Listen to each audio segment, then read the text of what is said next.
12절에 보면 예수에 대하여 무리 중에서 수군거림이 많아 어떤 사람은 좋은 사람이라 하며 어떤 사람은 아니라 무리를 미혹한다 하나라고 말씀하고 있습니다. 여러분들에게 예수님은 어떤 사람입니까? 좋은 사람입니까? 무리를 미혹하는 사람입니까? 우리가 찬양에서 고백한 것처럼 예수님은 우리의 구주시죠. 예수님은 주는 그리스도시요 살아계신 하나님의 아들이시죠.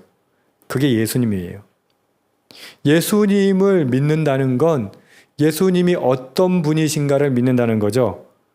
예수님 믿습니다. 그 말이 뭐예요? 예수님이 하나님의 아들이심을 믿습니다. 성부, 성자, 성령, 삼위일체 하나님이심을 믿습니다. 라는 말이죠. 요한복음은 우리에게 계속해서 말합니다. 예수님은 어떤 분이신가를 이야기하는 거죠. 예수님이 어떤 분이신가를 아는 사람이 예수님을 믿는 사람이고, 그것을 아는 사람은 예수님의 삶에 하나님의 뜻을 이루셨다는 것, 그 뜻을 이루심을 따라서 우리도 살아야 한다는 것을 깨닫고 알고 그렇게 살고 변화되게 되어 있습니다. 예수를 평생 믿었지만 우리가 변화되지 못하는 이유는 무엇입니까? 예수님이 어떤 분이신가를 아는 것이 믿음이 아니라 신앙을, 믿음을 일반적인 종교 수준에서 이해하기 때문이에요. 여러분, 일반적인 종교는 자기 소원 들어달라고 다니는 것이 그게 종교예요. 성경은 자기 소원 이루기 위해서 믿는 걸 믿음이라고 해요? 우상숭배라고 해요? 우상숭배라고 하죠.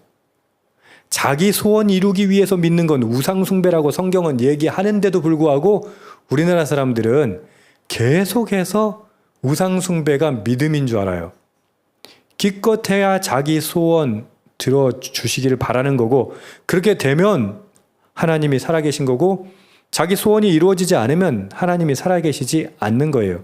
지금 사람들이 수군거림이 많았는데 어떤 사람은 예수님이 좋은 사람이다, 어떤 사람은 나쁜 사람이다, 이 사람들을 미혹시키는 사람이다 라고 이야기했어요.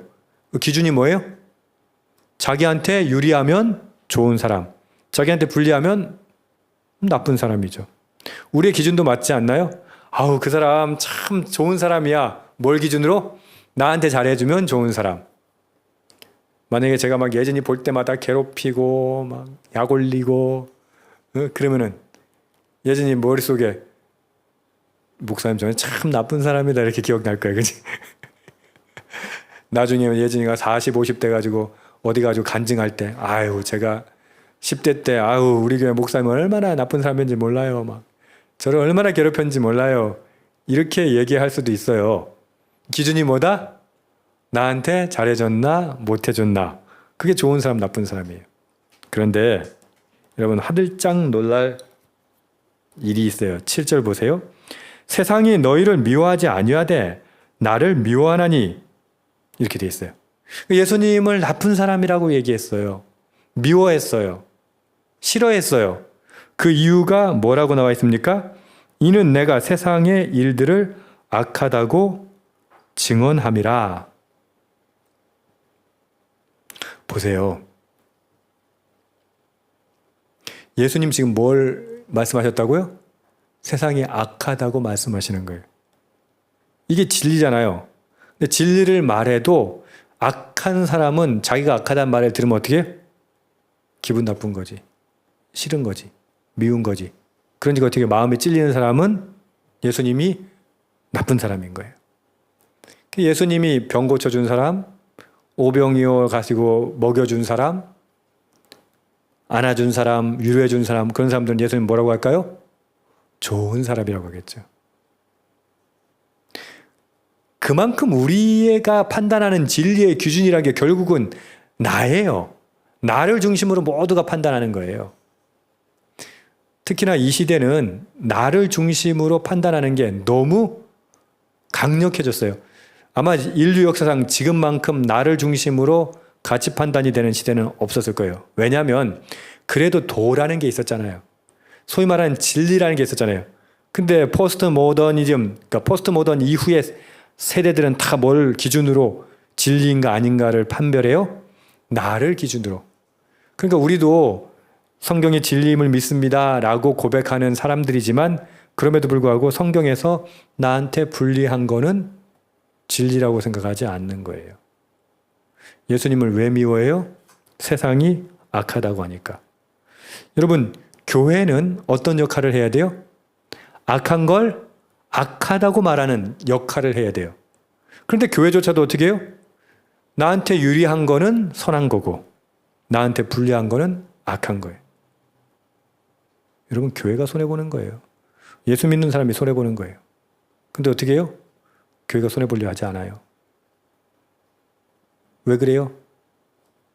진리의 기준이 뭐예요? 나한테 유리한가? 나한테 이득이 되는가? 나한테 좋은 것인가? 여러분, 요한복음은 계속 우리에게 질문해요. 당신에게 예수님은 어떤 분이십니까? 예수님 우리에게 악하다고 말씀하세요. 죄인이라고 말씀하세요. 그리고 구원이 필요하다고 말씀하세요. 그랬을 때 그래도 우리 가운데 대부분은 거기에 동의했죠. 주님 맞습니다. 우리 죄인입니다. 그래서 우리는 주님이 필요합니다. 주님의 십자가 보혈의 공로로 구원받기를 원합니다.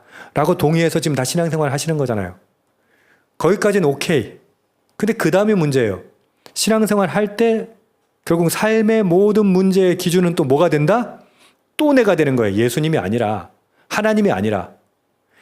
그것이 드러나는 게 바로 3절이에요. 그 형제들이 예수께 이르되 당신이 행하는 일을 제자들도 보게 여기를 떠나 유대로 가소서. 대표적으로 성경에 이름이 나오는 예수님의 형제들은 야고보, 요셉, 시몬, 유다라고 해요.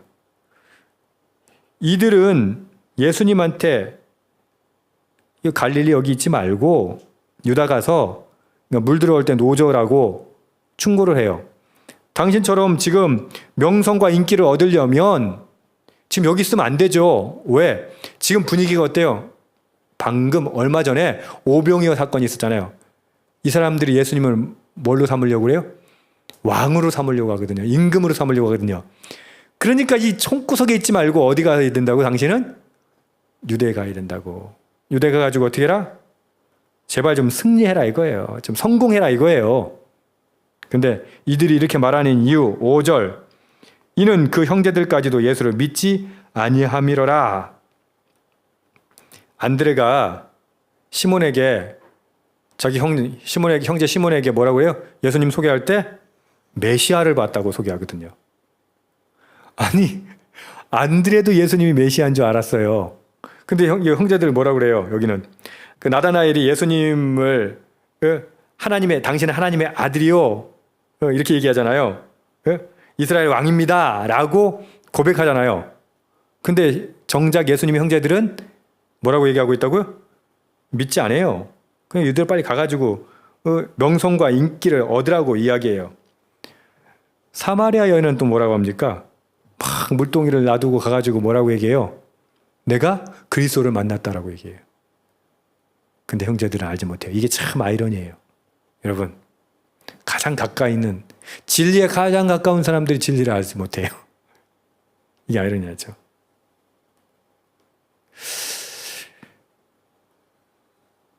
예수님의 형제들은 예수님이 입신양명하기를 바랬어요. 왜? 예수님이 어떤 분인지 몰랐으니까. 하나님의 뜻이 무엇인지 몰랐으니까.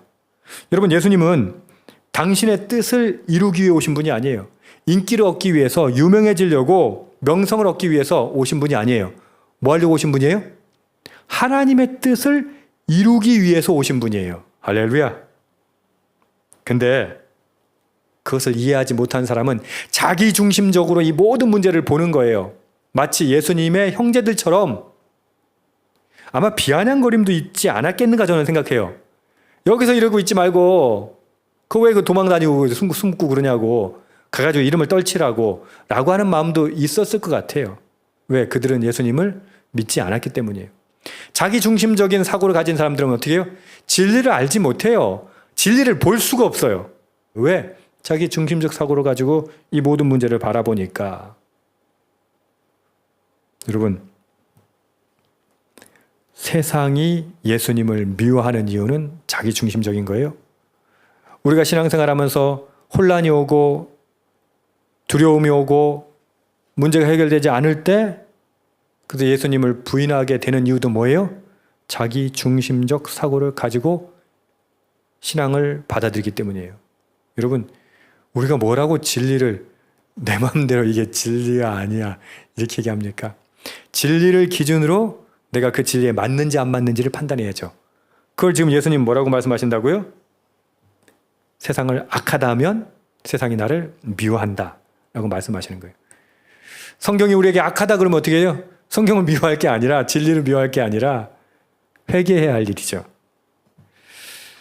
예수님, 인기보다, 명성보다 하나님 뜻을 이루기를 원하셨어요. 그래서 하나님의 때를 기다리셨어요. 예수님 뭐라고 말씀하세요? 아직 내 때가 이르지 아니하였다. 6절 그렇게 말씀하시고요. 8절도 너희는 명절에 올라가라. 내 때가 아직 차지 못하였다 라고 말씀하세요. 시간은 두 개가 있다고 했죠. 물리적인 시간, 크로노스. 그러면 하나님의 때는 크로노스가 아니에요. 카이로스라고 하잖아요. 하나님의 때. 여기서 말씀하시는 때는 뭐예요? 하나님의 때가 아직 되지 않았다. 여러분, 우리가 하나님의 뜻을 판별하는 것, 하나님의 계획을 분별한다면 하나님의 시간, 하나님의 때를 기다릴 수가 있겠죠. 근데 우리는 어떻게 해요? 그걸 못 기다려요. 목회자가 제일 잘해야 되는 게 뭔지 알아요? 하나님의 뜻, 하나님의 계획, 하나님의 때를 기다릴 수 있는 것이어야 돼요. 그러면 뭐 성도들은 어떨까요? 그리스도인들은 어떨까요? 똑같아요. 그러니까 내 계획, 내 뜻, 내가 바라는 거 그거 이루어지는 것이 아니라 하나님의 계획, 하나님의 뜻이 이루어진 걸 바란다면 우리는 기다릴 수 있어야 돼요. 언제까지? 하나님께서 일하실 때까지. 하나님이 일 안 하시는데 자꾸 우리가 먼저 일하면 그게 하나님의 일이 아니죠. 그것은 인간의 일이 돼버리는 거죠. 13절 보면요. 그러나 유대인들을 두려워함으로 드러나게 그에게 대하여 말하는 자가 없더라. 어떤 사람은 자기 기준으로 예수님 좋은 사람이에요. 어떤 사람은 아니 나쁜 사람이요. 그런데 드러나게 그에 대해서 말할 수가 없었어요. 왜? 유대인들에게 지금 일종의 지명수배 중이니까 말할 수가 없었어요. 이게 무슨 말입니까? 믿음이 없었다는 얘기예요. 누가복음 17장 33절 자기 목숨을 보존하고자 하는 자는 잃을 것이요. 요한복음 12장 25절 자기 생명을 사랑하는 자는 잃어버릴 것이다. 여러분, 예수를 믿는다는 건 영생을 얻는다는 거예요. 근데 욕먹을 게 무섭고 잡혀갈 게 무섭고 아직 이들은 예수님을 믿는 게 아니에요. 좋은 사람이야 라고 평가해도 그건 믿는 게 아니라 그냥 판단만 하는 거예요. 저 여러분이 혹시 이런 사람 아닙니까? 여러분, 예수님을 믿으십시다. 그리고 이렇게 고백합시다. 주는 그리스도시요 살아계신 하나님의 아들이십니다. 그런다면 물론 지금 당장 죽으라면 못 죽겠지만 환난과 핍박 속에서도 믿음을 지킬 수 있지 않겠습니까? 담대하게 예수님을 증거할 수 있지 않겠습니까? 우리의 믿음, 우리는 예수님은 누구라고 하는가? 라고 하는 것 우리 생각하면서 기도했으면 좋겠습니다. 주님, 나의 믿음은 무엇입니까? 예수님을 누구라고 고백하는가? 그리고 그것이 나의 삶을 변화시키고 있는가? 내 기준이 아니라 하나님의 뜻과 하나님과 계획, 하나님의 시간에 맞춰 나는 살아가고 있는가? 생각하며 기도하는 이 시간 되기를 주님의 이름으로 축복합니다. 아멘.